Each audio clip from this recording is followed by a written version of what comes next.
Band edge ये है, pass band triple ये है, pass band stop band attenuation ये है। ये सारी चीज़ें आप उस टूल को बता दें और वो टूल आपको उसका कोड लिख के दे दे। तो जो आसान तरीका है मेरे ख़्याल में वो ये है कि हम कोई इस तरह का वो देख लें, टूल देख लें कि हम फिर उसमें ये पैरामीटर्स दे सकें और फिर उसको हम सिमुलेट करें या उसको हम जनरेट करें और वो हमें कोड बना के दें, ठीक है? तो इसके लिए जो टूल इस्तेमाल होता है इसको हम बोलते हैं एफडीए टूल। एफडीए टूल मैं यहाँ पर कैपिटल में लिखता हूँ ताकि आपको ये क्लियरली नज़र आए। फिर लिखते वक़्त मैं इसको स्मॉल में लिखूँगा क्योंकि मैटलैब केस सेंसिटिव है तो याद रखें कि कैपिटल और स्मॉल जो है वो 2 अलग-अलग चीज़ें हैं। अच्छा, नाउ लुक एट हियर। अगर मैं कमांड विंडो पे लिख लूँ एफडीए टूल और एंटर करूँ,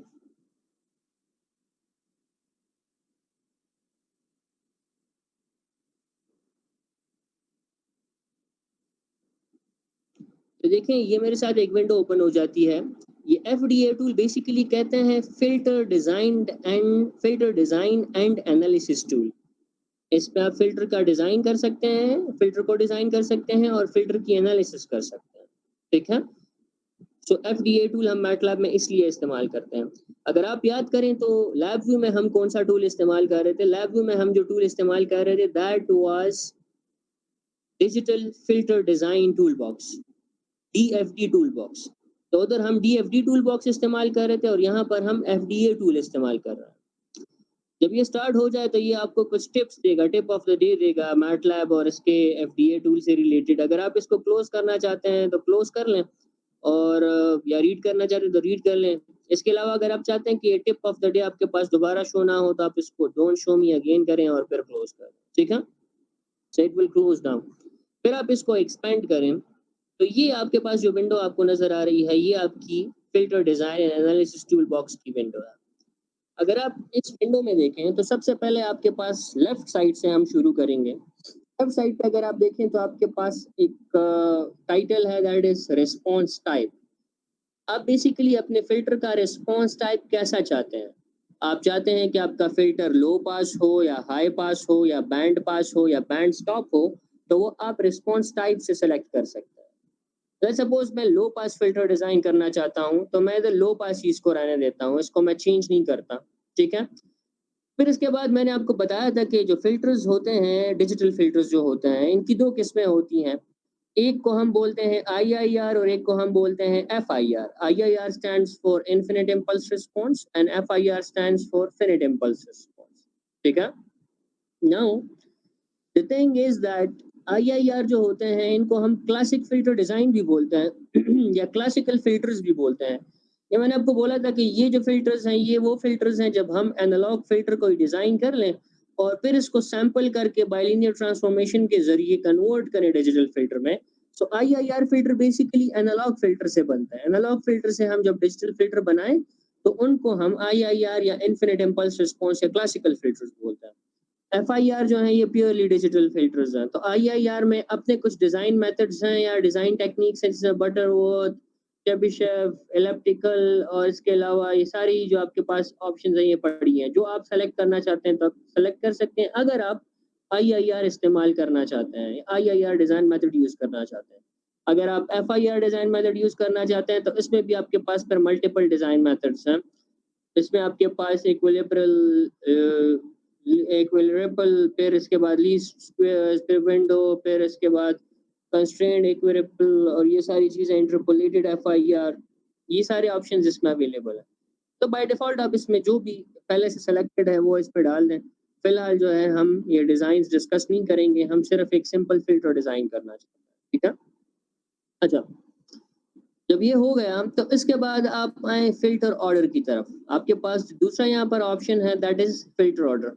तो आप देखिए आपने सबसे पहले लो पास फ़िल्टर सेलेक्ट किया और आपने डिज़ाइन मेथड एफआईआर सेलेक्ट किया। मतलब आप एफआईआर लो पास फ़िल्टर डिज़ाइन करना चाहते हैं। लो पास फ़िल्टर हो लेकिन एफआईआर हो, ठीक है? अब फ़िल्टर ऑर्डर में अगर आप देखें तो आपके पास 2 ऑप्शंस हैं। एक है मिनिमम ऑर्डर और एक है स्पेसिफाई ऑर्डर। तो मिनिमम ऑर्डर का मतलब है कि इस फ़िल्टर डिज़ाइन के लिए मिनिमम ऑर्डर मैटलैब खुद ब खुद एक चूज़ कर लेगा कि इतना बस काफ़ी है। मतलब इससे कम ना हो, ठीक है? मिनिमम ऑर्डर मैटलैब खुद ही सेलेक्ट कर लेगा। लेकिन अगर आप ऑर्डर को बढ़ाना चाहते हैं तो फिर आप स्पेसिफाई ऑर्डर सेलेक्ट करें और ऑर्डर को बढ़ा दें। मैंने आपको बोला था कि जो ऑर्डर बढ़ जाता है तो इसमें आपके पास जो स्टेजेस ऑफ द फ़िल्टर है वो बढ़ जाते हैं। इसके अलावा जो कोएफिशिएंट्स ऑफ द फ़िल्टर है वो ज़्यादा हो जाते हैं और फ़िल्ट्रेशन ज़्यादा इंटेंस हो जाती है। ठीक है? So this is about increasing the coefficients. जब आप फ़िल्टर कोएफिशिएंट्स को बढ़ाना चाहते हैं तो आप फ़िल्टर ऑर्डर को बढ़ा देते हैं, इससे फ़िल्ट्रेशन अच्छी हो जाती है। लेकिन इससे नुकसान ये होता है कि फ़िल्टर आपका ज़्यादा हेवी हो जाता है और फ़िल्टर का ऑपरेशन जो है वो ज़्यादा स्लो हो जाता है। ठीक है? इसके बाद आपके पास एक ऑप्शन है that is density factor. Density factor basically जो आपके पास कोएफिशिएंट्स हैं, इनको अगर आप ज़्यादा डेंस बनाना चाहते हैं, उनकी वैल्यूज़ अगर आप बढ़ाना चाहते हैं, तो वो डेंसिटी फैक्टर में आप डिफ़ाइन कर सकते हैं। देखिए फ़िल्टर को इंटेंस बनाने के लिए या फ़िल्ट्रेशन को ज़्यादा सख्त करने के लिए आप 2 काम कर सकते हैं। एक ये काम है कि आप जो कोएफिशिएंट्स हैं इनको बढ़ा लें, number of stages of the filter बढ़ा दें। और एक ये काम कर सकते हैं कि जो फ़िल्टर कोएफिशिएंट्स हैं तो उनका साइज़ बढ़ा दें। तो अगर आप साइज़ बढ़ाना चाहते हैं फ़िल्टर कोएफिशिएंट का तो आप डेंसिटी फैक्टर यूज़ करें, इसको बढ़ाएँ। और अगर आप नंबर ऑफ कोएफिशिएंट्स बढ़ाना चाहते हैं, नंबर बढ़ाना चाहते हैं कोएफिशिएंट्स का तो फिर आप ऑर्डर को यूज़ करें। फिर इसके बाद फ्रीक्वेंसी स्पेसिफिकेशंस हैं। तो अब आपने इसको बताना है कि कौन-सी फ्रीक्वेंसी जो है वो आप पास करना चाहते हैं, कौन-सी आप स्टॉप करना चाहते हैं। So frequency specifications is about this. अगर आप यूनिट्स में जाएँ तो यूनिट्स में आपके पास एक है हर्ट्ज़, फिर एक किलोहर्ट्ज़ है, फिर मेगाहर्ट्ज़ है, फिर गीगाहर्ट्ज़ है, ठीक है? ये आपके पास नॉर्मलाइज़्ड फ्रीक्वेंसी है 0 से 1 के बीच में। तो नॉर्मली हम हर्ट्ज़ ही यूज़ करते हैं क्योंकि हर्ट्ज़ जो है वो बेसिक यूनिट है फ्रीक्वेंसी का और हमें समझने में आसानी होती है इसको। तो हम फ्रीक्वेंसी जो इसको देंगे वो हर्ट्ज़ में होगी। फिर इसके बाद सैंपलिंग फ्रीक्वेंसी है। सैंपलिंग फ्रीक्वेंसी जो है वो 48,000 हर्ट्ज़ बाय डिफ़ॉल्ट इन्होंने ली है। देन अगेन आप अपनी मर्ज़ी से जो सैंपलिंग फ्रीक्वेंसी है इसको कम ज़्यादा कर सकते हैं। फिर आखिर में आपके पास है एफ पास और एफ स्टॉप। जो पास बैंड है वो और जो स्टॉप बैंड है वो। मतलब कौन-सी फ्रीक्वेंसी आप पास करना चाहते हैं और कौन-सी फ्रीक्वेंसी आप स्टॉप करना चाहते हैं।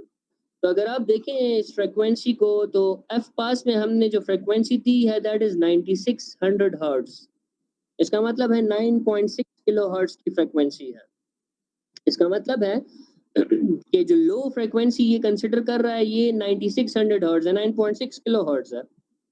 मतलब 0 से लेकर 9.6 किलोहर्ट्ज़ तक ये पास करेगा। और कहाँ से स्टॉपिंग शुरू करेगा? ये स्टॉपिंग शुरू करेगा 12,000 हर्ट्ज़ से या 12 किलोहर्ट्ज़ से। तो ये 9600 हर्ट्ज़ और 12,000 हर्ट्ज़ के बीच में ये जो डिस्टेंस है ये क्या है? ये बेसिकली आपका ट्रांज़िशन बैंड है। अगर आप इस फ़िगर को देखें, ये जो आपको मैग्नीट्यूड रिस्पॉन्स नज़र आ रहा है इस फ़िल्टर का, तो देखें ये 0 से लेकर एफ पास है। मतलब 0 से लेकर 9600 एफ पास आपका क्या है 9600 है। फिर एफ स्टॉप और एफ पास के बीच में थोड़ा-सा फासला है। तो 9600 है ये और एफ स्टॉप 12,000 है। तो इनके बीच में ये जो डिस्टेंस है that is the transition band. ये ट्रांज़िशन बैंड है। मतलब इधर से आपका फ़िल्टर जो है 0 से लेकर एफ पास तक और फिर एफ पास के बाद एफ स्टॉप तक आहिस्ता-आहिस्ता ये मैग्नीट्यूड को कम करना शुरू कर देगा और पहुँच के ये मैग्नीट्यूड को कंप्लीटली ख़त्म कर देगा, इसको कंप्लीटली सप्रेस कर देगा। ठीक है? So this is what it it means, ठीक है? इसका ये मतलब है। अच्छा, फिर इसके बाद अगर हम देखें तो राइट साइड पे हमारे पास इधर एक ऑप्शन है that is known as magnitude specifications. Frequency specifications तो आप समझ गए हैं। अब हम आते हैं मैग्नीट्यूड स्पेसिफिकेशंस की तरफ। मैग्नीट्यूड स्पेसिफिकेशन में अगर आप देखें तो 2 ऑप्शंस हैं। एक है ए पास और एक है ए स्टॉप। मतलब जो पास बैंड है उसका मैग्नीट्यूड और जो स्टॉप बैंड है उसका मैग्नीट्यूड। याद रखें ये हम डेसिबल्स में देते हैं। ठीक है? तो पास बैंड के लिए हमने जो इनपुट दिया है दैट इज़ 1 डेसिबल। बेसिकली ये जो 1 डेसिबल है इसका मतलब है कि जो वैल्यू आपके पास आए उसको एज़ इट इज़ पास किया जाए, उसको कोई चेंज ना किया जाए, ठीक है? उसको एटेन्यूएट ना किया जाए, उसको सप्रेस ना किया जाए, तो 1 डेसिबल का ये मतलब है। और जो ए स्टॉप है उसमें जो हमने 80 दिया है तो इसका मतलब है कि ये इसकी स्टॉप बैंड एटेन्यूएशन है। मतलब इतनी एटेन्यूएशन आपके स्टॉप बैंड में एग्जिस्ट करती है 80 डेसिबल्स की। तो पास बैंड में आपके पास 1 डेसिबल की एटेन्यूएशन और जो स्टॉप बैंड है उसमें 80 डेसिबल्स की एटेन्यूएशन है। तो एटेन्यूएशन जितनी ज़्यादा होगी डेसिबल्स में, उतना ही मैग्नीट्यूड कम होगा, ये याद रखें। और जितनी एटेन्यूएशन कम होगी उतना मैग्नीट्यूड ज़्यादा होगा। तो इसलिए पास बैंड में हमें मैग्नीट्यूड ज़्यादा चाहिए तो एटेन्यूएशन हमने कम रखी है, 1 रखी है। और स्टॉप बैंड में हमें मैग्नीट्यूड कम चाहिए है या बिल्कुल चाहिए नहीं, तो इसलिए हमने एटेन्यूएशन को बढ़ा दिया है, 80 कर दिया है। ठीक है? ये आपने फ़िल्टर स्पेसिफ़िकेशंस जो हैं ये डिसाइड कर लिए हैं, यहाँ पर आपने इसको बता दिया है कि इस तरह का फ़िल्टर मुझे डिज़ाइन करके दो, कि वो लो पास भी हो, वो एफआईआर भी हो, उसका मिनिमम ऑर्डर तुम खुद सेलेक्ट करो, उसका डेंसिटी फैक्टर 20 हो, उसका जो पास बैंड है वो 9600 हर्ट्ज़ तक हो और स्टॉप बैंड 12000 के बाद शुरू हो और उसका जो स्टॉप बैंड एटेन्यूएशन है तो वो 80 डेसिबल्स हो और पास बैंड एटेन्यूएशन जो है वो 1 डेसिबल हो। This is how you actually provided the specification of your filter to this FDA toolbox. Filter design and analysis tool को आपने अपनी स्पेसिफिकेशन इस तरह दे दी है। अगर आप देखें तो ये फिल्टर अब जब आप बना रहे हैं तो इधर इसका जो इसकी जो इंफॉर्मेशन है वो आपको यहाँ पर शो हो रही है करंट फिल्टर इंफॉर्मेशन में। अगर आप देखें ये जो करंट फिल्टर है ये इसकी इंफॉर्मेशन है। तो स्ट्रक्चर क्या है इस फिल्टर का, ये डायरेक्ट फॉर्म एफआईआर फिल्टर है। ऑर्डर क्या है, तो इसको आपने कहा है कि मिनिमम ऑर्डर जो तुम लेना चाहते हो, तो इसने 50 ऑर्डर ले लिया है बाय डिफॉल्ट। अगर आप इसको चेंज करना चाहते हैं तो फिर आप इसको यहाँ पर क्लिक करें, तो फिर ये 50 के बजाय कुछ और ऑर्डर लेगा। ठीक है? स्टेबल है, मतलब आपका जो फिल्टर है ये स्टेबल है, अनस्टेबल सिस्टम नहीं है। आपको पता है कि स्टेबल सिस्टम जो है उसका रिस्पॉन्स कन्वर्ज होता है और अनस्टेबल सिस्टम का रिस्पॉन्स कन्वर्ज नहीं होता। आपने जी ट्रांसफॉर्म जी ट्रांसफॉर्म में ये चीज़ पढ़ी हुई है ऑलरेडी। स्टेबल सिस्टम क्या होता है और अनस्टेबल सिस्टम क्या होता है। ठीक है? तो ये सिस्टम, ये फिल्टर हमने डिजाइन कर लिया है। अब हमने इसको कोड में किस तरह कन्वर्ट करना है, how to actually convert it into code. तो कोड में इसको ऐसे कन्वर्ट करेंगे, देखें इधर आपने ये फिल्टर डिजाइन किया, फिर अगर आप नीचे देखें तो इधर एक ऑप्शन है डिजाइन फिल्टर का, ये बटन जो आपको नजर आ रहा है, तो इस पे मैं क्लिक करता हूं तो अब ये फिल्टर डिजाइन होगा। ये थोड़ा सा टाइम लेगा डिजाइनिंग में। आपने इस फिल्टर के जो भी स्पेसिफिकेशंस इस एफडीए टूल को प्रोवाइड किए थे उसी के मुताबिक इसने आपको ये फिल्टर डिजाइन करके दे दिया है। ऑलराइट, ये आपके पास लो फ्रीक्वेंसीज हैं और ये आपके पास हाई फ्रीक्वेंसीज हैं। लो फ्रीक्वेंसीज को इसने पास किया हुआ है because it is a low pass filter, और हाई फ्रीक्वेंसीज को इसने स्टॉप किया है because it is a low pass filter. High frequencies को ये स्टॉप करेगा। अब फिल्टर तो बन गया है, मतलब फिल्टर सही काम कर रहा है, लेकिन अब इस फिल्टर को कोड में लिखना कैसे है, इसको यूज किस तरह करना है अपने सिग्नल के लिए, सिग्नल की फिल्ट्रेशन किस तरह करनी है। तो उसके लिए आप क्या करेंगे, आप जाएंगे फाइल में, प्रेस ऑन फाइल, फिर इस फाइल के अंदर अगर आप देखें तो नीचे एक ऑप्शन है जनरेट मैटलैब कोड। आपको ये नजर आ रहा है जनरेट मैटलैब कोड। ठीक है?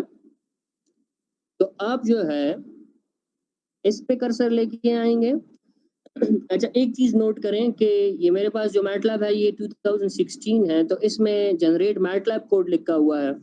अगर आपके पास पुराना कोई वर्जन है, 2010 है या 11 है, तो उसमें जनरेट मैटलैब कोड की जगह लिखा होता है जनरेट एम फाइल। तो जनरेट एम फाइल भी, उसका भी यही मतलब है, कोई डिफरेंट नहीं है। मैं जनरेट मैटलैब कोड पे ले आता हूँ कर्सर, और उसके अंदर जो है मेरे पास ये ऑप्शन है फिल्टर डिजाइन फंक्शन वाला, तो इस पे क्लिक कर देता हूँ।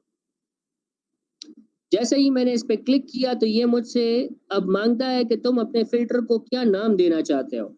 तो इसको मैं नाम दे दूंगा माई फिल्टर डिजाइन। इसको मैंने माई फिल्टर डिजाइन नाम दिया, और इसकी जो टाइप है वो .m टाइप ही होगी, ये याद रखें। ठीक है? मतलब ये m फाइल में ही सेव होगा, किसी और फाइल में सेव नहीं होगा। तो मैं इसको सेव कर देता हूँ माई फिल्टर डिजाइन को। जैसे ही मैं इसको सेव कर देता हूँ मैटलैब ये m फाइल खुद ब खुद ओपन कर देता है मेरे पास। इफ यू सी, ये मेरे पास ओपन हुआ और इसका जो फाइल है वो यहाँ पर माई फिल्टर डिजाइन के नाम से ये यहाँ पर स्टोर्ड है। ये आपके करंट फोल्डर में माय फिल्टर डिजाइन के नाम से ये यहाँ पर स्टोर हो गया है, ठीक है।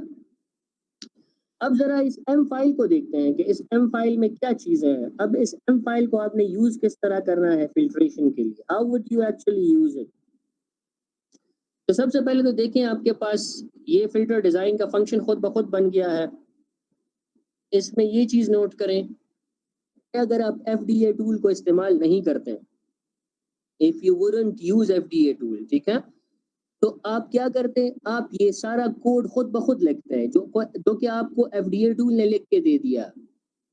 अदरवाइज आप ये वाला कोड जो है ये खुद लिखते हैं, तो ये ख्वारी थी। इससे बचने के लिए हमने FDA टूल को इस्तेमाल किया जिसने हमारा काम आसान बना दिया।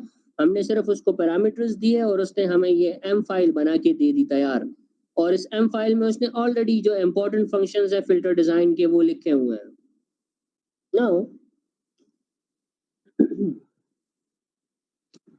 how would we actually use this code do filtration, तो अभी उसकी तरफ आते हैं। सबसे पहले देखें आपके पास जो फ्रीक्वेंसी है सैम्पलिंग की वो गिवन है जो आपने उधर दी थी FDA टूल में। जो पास बैंड है वो भी है, स्टॉप बैंड भी है आपके पास, फिर ये आपके पास पास बैंड रिपल्स हैं, ये स्टॉप बैंड एटेन्यूएशन है, ये डेंसिटी फैक्टर है, ये आपके पास फिल्टर डिजाइन का फंक्शन है, ठीक है। ये FIRP मोड जो आपके पास है ये फिल्टर डिजाइन का फंक्शन है। इसमें ये सारे पैरामीटर्स आप अदरवाइज लिखते हैं अगर आप इसको खुद डिजाइन करते हैं, जो कि आपको इस FDA टूल ने बना के दे दिया है। और आपके पास आखिर में जो कोफिशिएंट ऑफ द फिल्टर है तो वो ये B आपके पास जो है, this is the filter coefficient. तो किसी ने क्लास ज्वाइन की है, इसको मैं एक्सेप्ट कर देता हूँ।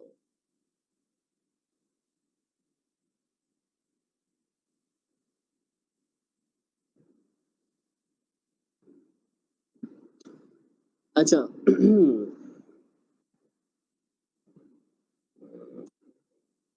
सही।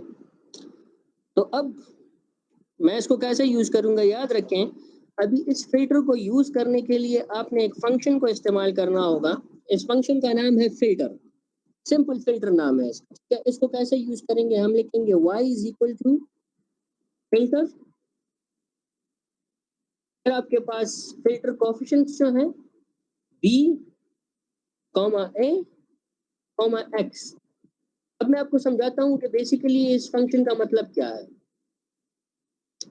ये जो फिल्टर का फंक्शन है ये आपको फिल्ट्रेशन करके देता है आपके सिग्नल की। ये जो b और a है ये बेसिकली फिल्टर कोफिशिएंट्स हैं। अगर आप याद रखें तो फिल्टर वाली पहली लैब में मैंने आपको बताया था कि आपके पास फिल्टर कोफिशिएंट्स होते हैं।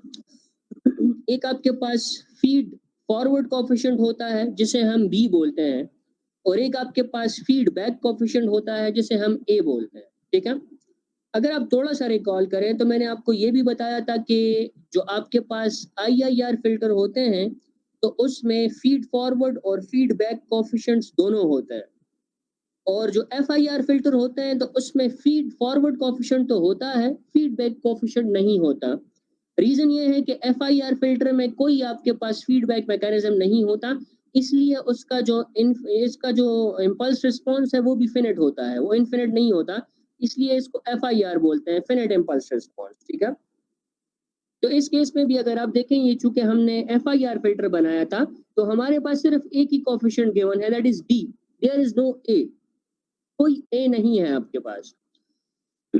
अगर हम IIR फिल्टर को इस्तेमाल करते हैं तो हमारे पास A और B दोनों होते हैं, यहाँ पर A भी होता है इससे ऊपर, ठीक है, लेकिन यहाँ पर सिर्फ B है। तो ये B और A जो हैं ये आपके फिल्टर कोफिशिएंट्स हैं, और जो X है तो ये आपका इनपुट सिग्नल है। तो आप अपना सिग्नल लेंगे X में, और वो सिग्नल ये फंक्शन जो है ये फिल्टर वाला फंक्शन ये उस सिग्नल x को पास करेगा a और b में से, मतलब इन फिल्टर कोफिशिएंट्स में से पास करेगा, और रिजल्ट जो है वो आपका स्टोर्ड होगा y में। तो y आपका फिल्टर्ड सिग्नल होगा। ये बात समझ आ रही है आपको?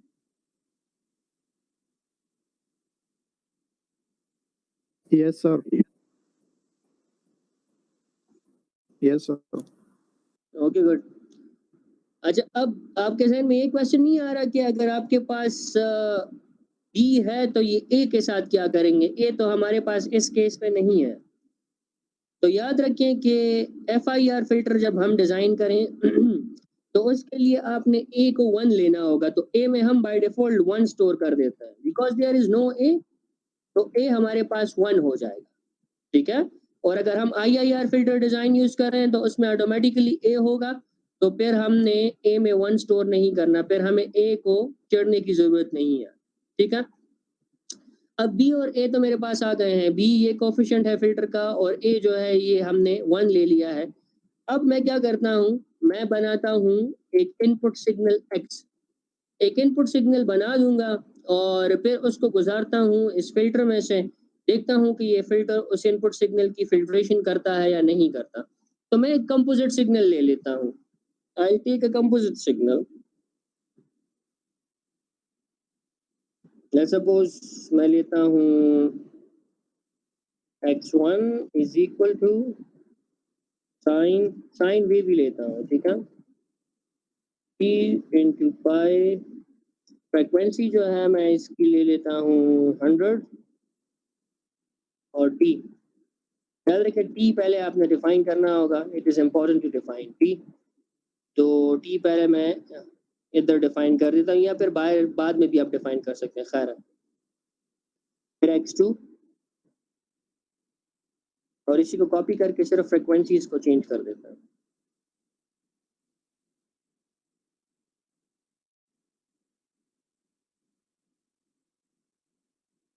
चार सिग्नल्स में ले लेता हूँ, ये हो गया x3 और फिर ये हो गया x4। ये 100 फ्रीक्वेंसी हो गई है। सॉरी मैं इसको ज़्यादा ले लेता हूँ क्योंकि मेरे पास जो मैंने पास बैंड लिया हुआ है वो तो 9600 है। तो मैं ऐसी फ्रीक्वेंसी लेता हूँ कि कुछ फ्रीक्वेंसी पास बैंड के अंदर हो और कुछ पास बैंड के बाहर हो। तो लेट्स सपोज 1000 हर्ट्ज जो है वो एक सिग्नल हो गया, दूसरा जो है वो मेरे पास 5000 हर्ट्ज हो गया है और फिर तीसरा जो है उसको मैं 15000 हर्ट्ज कर देता हूँ और चौथे को मैं 18000 हर्ट्ज कर देता हूँ।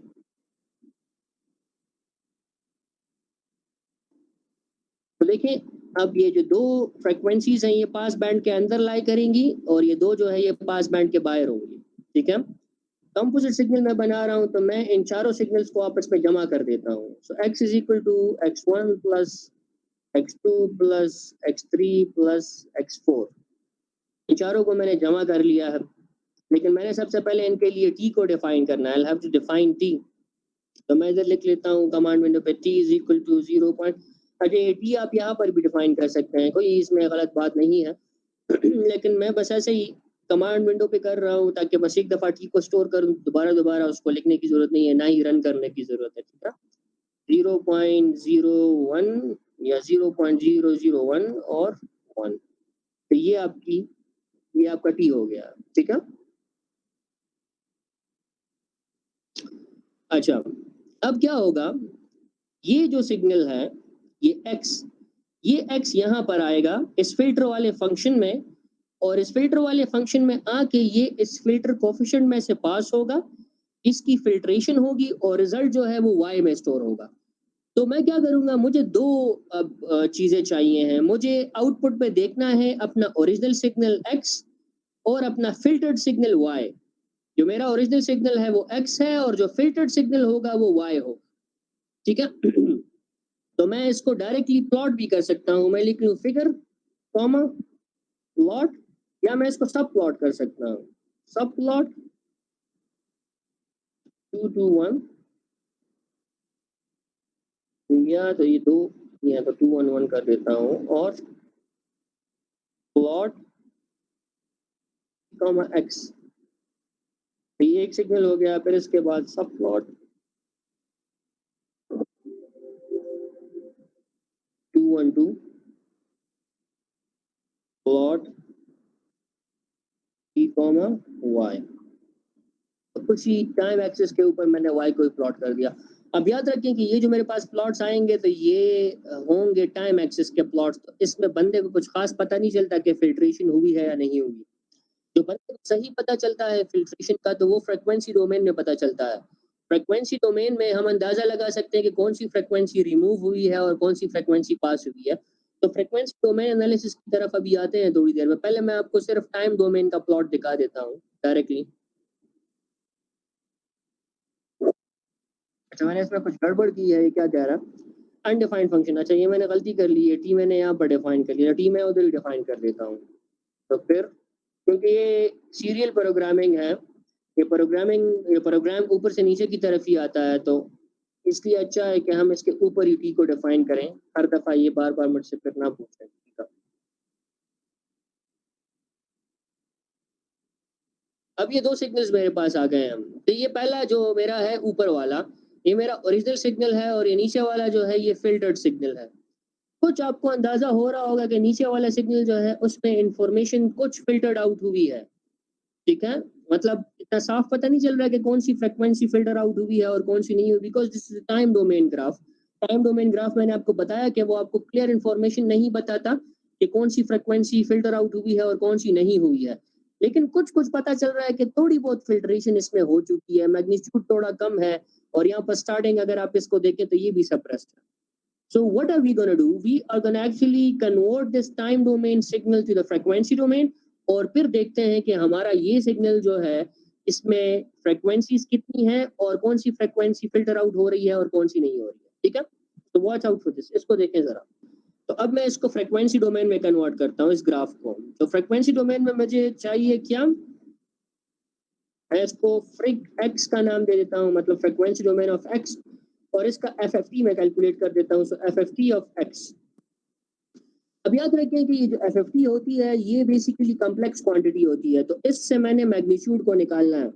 ये मैंने पहले भी आपको बताया था कि जो भी फ्रीक्वेंसी रिस्पॉन्सेज होते हैं वो सारे के सारे कॉम्प्लेक्स इन नेचर होते हैं। So what you will have to do is you basically will have to extract the frequency information from the complex graph, the magnitude information from the complex graph। ठीक है, क्योंकि आपको पता है कि जो कॉम्प्लेक्स क्वांटिटी होती है उसमें फेज और मैग्नीट्यूड की इंफॉर्मेशन दोनों साथ साथ मर्ज होती है, मिक्स्ड होती है, तो फिर उससे हमने मैग्नीट्यूड इंफॉर्मेशन को निकालना होता है। तो वही काम मैं अब यहाँ पर करूंगा। मैं क्या करूंगा, मैं mag underscore freq underscore x, मतलब magnitude of frequency of x करूंगा, और उसके लिए मैं जो फंक्शन यूज करूंगा that is ABS, absolute of freq of x. Frequency में फ्रीक्वेंसी रिस्पॉन्स का मैंने एब्सोल्यूट कैलकुलेट किया। ठीक है,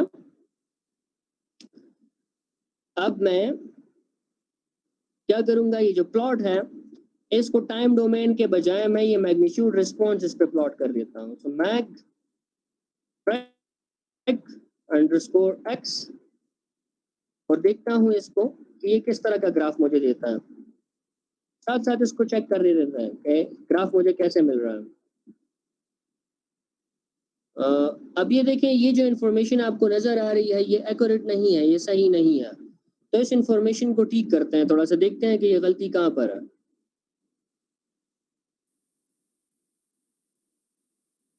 अच्छा, गलती मैंने यहाँ पर की है x4 में, और सारी जो मैंने क्वांटिटीज दी हैं तो वो 1000 में दी हैं, और x4 में मैंने 1800 कर दिया है, तो ये एक गलत इन्फॉर्मेशन है, तो इसको 18000 कर देता हूँ मैं।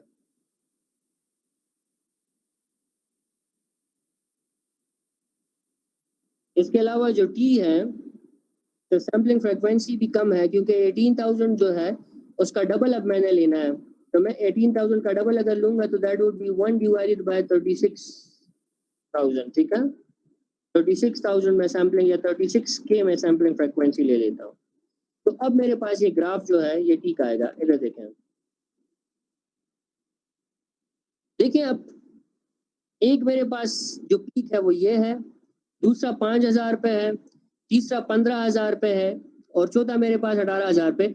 लेकिन आपके पास ये रेसिड्यू इन्फॉर्मेशन भी आ रही है, ये मुझे नहीं चाहिए, तो ये मैं ऐसे हटा देता हूँ, ये रेसिड्यू इन्फॉर्मेशन जो है। ठीक है, ये याद रखें कि फ्रीक्वेंसी रिस्पॉन्स जो भी होता है, जो एफएफटी होता है, जब ये बनता है तो इसके साथ इन पीक्स की जो फ्रीक्वेंसीज ये आपको दिखाता है, इन फ्रीक्वेंसीज की एक कॉपी और भी बन जाती है, अपोजिट साइड पे बिल्कुल एक मिरर इमेज इसका बन जाता है।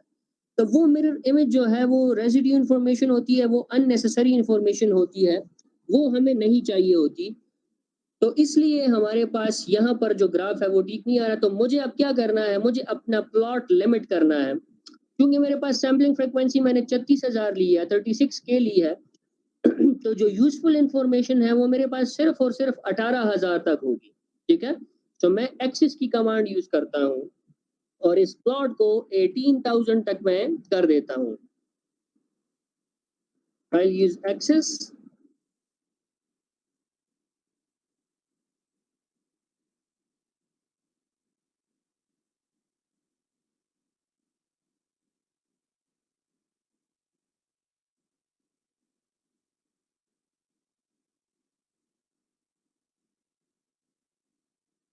जो आपका एक्स एक्सिस होगा तो वो पहले हम लिखते हैं। तो मैं 0 से लेकर 18,000 तक कर देता हूँ इसका, और जो वाई एक्सिस है तो वो बाद में लिखते हैं, तो उसको मैं 0 से लेकर कर देता हूँ लेट्स सपोज 100 तक, ठीक है। अब इसको देखते हैं। अब देखें तो मेरे पास यहाँ पर देखें, ये जो पहला वाला पीक है, पहली वाली फ्रीक्वेंसी है, दूसरी वाली फ्रीक्वेंसी, और ये 15,000 वाली है। सबर करें, आई डोंट नो ये 18,000 वाली क्यों शो नहीं हो रही है, इसको जरा मैं एग्जामिन करता हूँ। 18,000 हर्ट्ज की फ्रीक्वेंसी जो मेरी चौथी फ्रीक्वेंसी है वो मेरे पास क्लियरली नहीं शो हो रही। प्रॉब्ली ये जो सैम्पलिंग इंफॉर्मेशन है शायद ये मैंने कम दी, इसको और मैं बढ़ा देता हूँ, मैं 20,000 कर देता हूँ जो एक्सेस है। हाँ अब सही है। अब देखें तो मेरा जो ओरिजिनल सिग्नल है उसमें 4 फ्रीक्वेंसीज है। पहली फ्रीक्वेंसी कौन सी थी? पहली फ्रीक्वेंसी थी 1000। तो इस फिगर में देखें ये 1000 है। दूसरी फ्रीक्वेंसी कौन सी थी? वो थी 5000। तो इस फिगर में देखें ये 5000 वाली फ्रीक्वेंसी है, ठीक है। तीसरी फ्रीक्वेंसी थी 15,000। तो इस फिगर में देखें ये 15,000 वाली फ्रीक्वेंसी है। और चौथी फ्रीक्वेंसी थी 18,000। तो ये देखें ये 18,000 वाली फ्रीक्वेंसी है।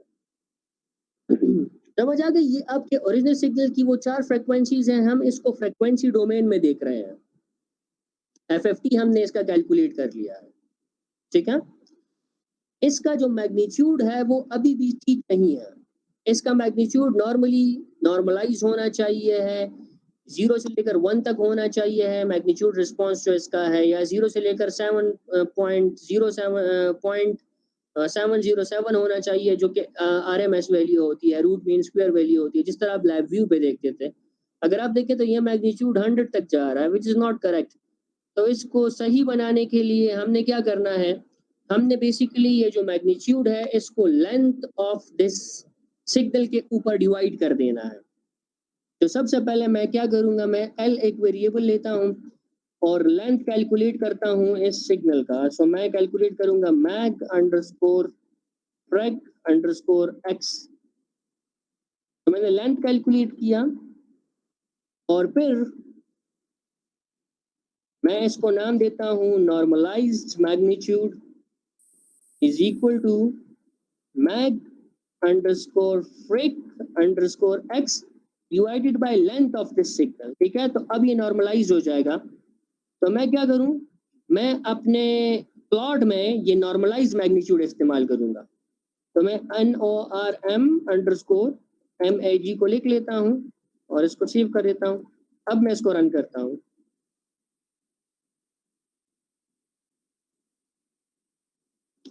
अब आप कहेंगे कि ये तो सिग्नल गायब हो गया, क्यों?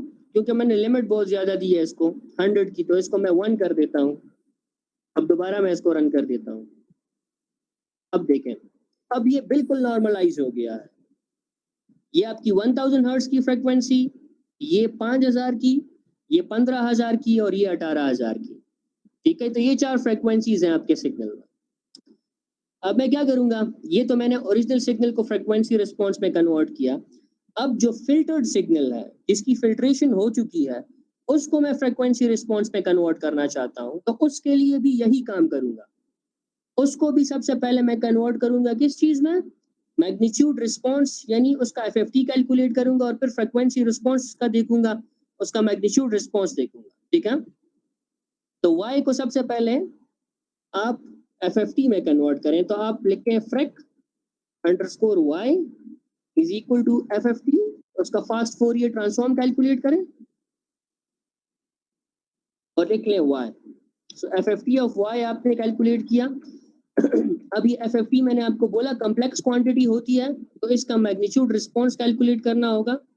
तो मैं लिखूंगा mag underscore freq underscore y is equal to abs of freq of y। तो इसका मैग्नीट्यूड रिस्पॉन्स मैंने कैलकुलेट किया। इसके बाद हमने इसको नॉर्मलाइज करना है। नॉर्मलाइज के लिए अब इसका लेंथ में कैलकुलेट करूंगा, तो length is equal to magnitude of frequency of y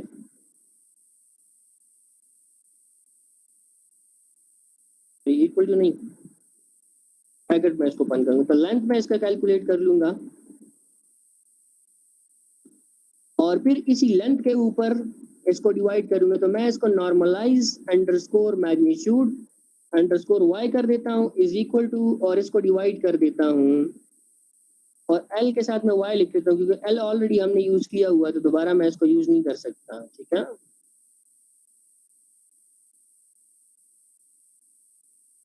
ये हो जाएगा mag underscore x underscore y divided by ly। ये हो गया। अब मैंने यही नॉर्मलाइज मैग्नीट्यूड जो है NORM underscore mag underscore y, जो फिल्टर्ड सिग्नल है उसका नॉर्मलाइज मैग्नीट्यूड मैंने प्लॉट करना, ठीक है। लेकिन इसको भी मैंने एक्सेस के जरिए जूम इन करना है। जहां पर मेरी यूजफुल इंफॉर्मेशन है सिर्फ उसको मैंने देखना है, और सारे सिग्नल को मैंने नहीं देखना। तो मैंने इसको भी 0 से लेकर 2000 और 0 से 1 तक इसका मैग्नीट्यूड कर दिया है। अब देखते हैं रिजल्ट को कि फिल्टर्ड सिग्नल हमें किस तरह रिजल्ट देता है। मैंने इसको रन किया तो देखें ये लो पास फिल्टर था, इसने मेरे पास जो लो फ्रीक्वेंसीज थी 1000 हर्ट्ज की और 5000 हर्ट्ज की, वो लो पास बैंड में फॉल कर रही थी। जो लो पास बैंड था वो 9500 9600 था, ठीक है। तो ये 1000 और 5000 9600 के अंदर फॉल कर रही, तो ये पास हो रही हैं। लेकिन ये जो 15000 और 18000 की फ्रीक्वेंसीज थी, ये हाई फ्रीक्वेंसीज थी, ये स्टॉप बैंड में फॉल कर रही थी। स्टॉप बैंड हमारा 12 से शुरू हुआ था, 12000 से। तो चूंकि ये स्टॉप बैंड में फॉल कर रही थी, तो इस फिल्टर ने इनको बिल्कुल स्टॉप कर दिया। देखें आपको कोई मैग्नीट्यूड इनका नजर नहीं आ रहा। तो अगर आप फिल्ट्रेशन सही तरीके से करें, फिल्टर को सही तरीके से डिजाइन करें और इसके अलावा पैरामीटर्स को गौर से सेलेक्ट करें, तो फिर आपका रिजल्ट बिल्कुल एक्यूरेट आता है। ये डिजिटल फिल्टर्स की ब्यूटी है कि ये आपको बिल्कुल पिन पॉइंट रिजल्ट देता है, इसमें कोई गलती नहीं होती।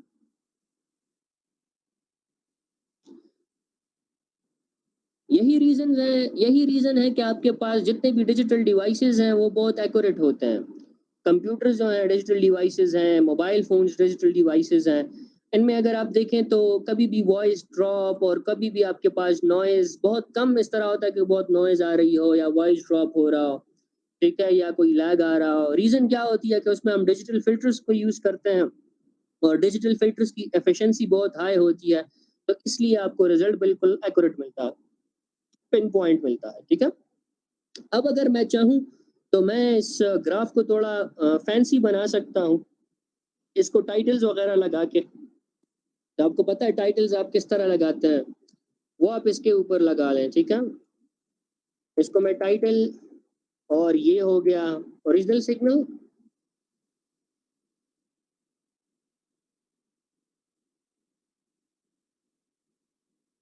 एक्स एक्सिस जो है वो मेरा फ्रीक्वेंसी हो गई है,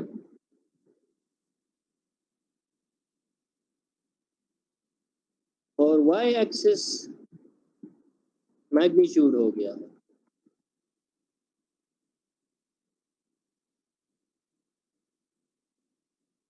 और जो फिल्टर्ड सिग्नल है तो आप उधर जाते हैं, ओरिजिनल सिग्नल की जगह मैं यहाँ पर लिख लेता हूँ filtered signal, x-axis is frequency and y-axis is magnitude.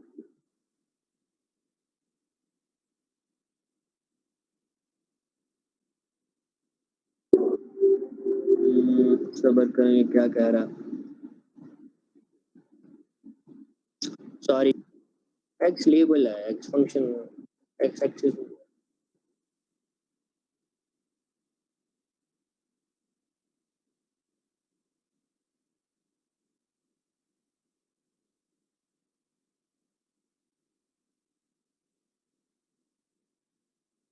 देखिए, this is your result, original signal and filtered signal. यहाँ पर ये आपको मैग्नीट्यूड दिखा रहा है और ये आपकी फ्रीक्वेंसी है।